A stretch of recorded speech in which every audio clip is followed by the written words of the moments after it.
A Bose-Einstein condensate is a really cool form of matter, cool in the sense that it's usually very cold, but also it has really interesting properties, and they're inherently quantum mechanical.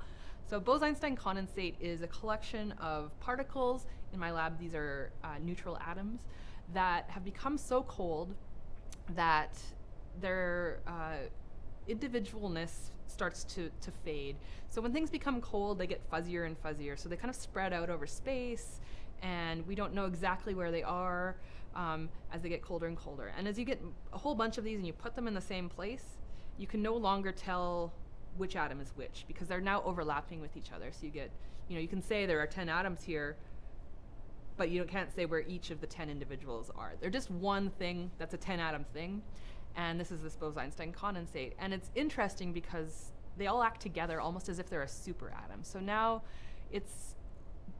as you add more and more atoms, you sort of get this macroscopic object that is inherently quantum mechanical. And this is really cool because I can actually take pictures of one of these in the lab and see the quantum properties on a camera.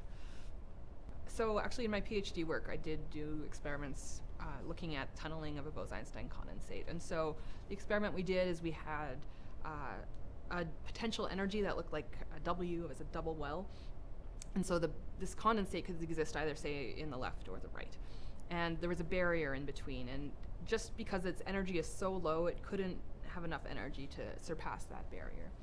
Tunneling happens because matter is actually a wave. Matter doesn't exist in individual points. We talk about atoms, but atoms are really these fuzzy objects. And as things get colder, they actually get fuzzier. And this is part of the quantumness that we're interested in studying in our lab, is what happens when that fuzziness gets so big that it starts overlapping on scales that we can actually measure and look at in the lab. And so this condensate has what we call a wave function, but what it means is we know that there's some probability that this atoms that we'll find them here, here, or here, but that probability extends over quite a large range, and it gets larger and larger as things get colder.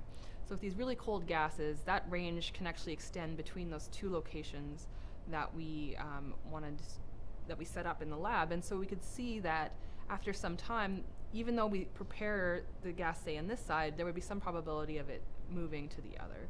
And what we did is we actually measured the rate at which it traveled back and forth between these two regions.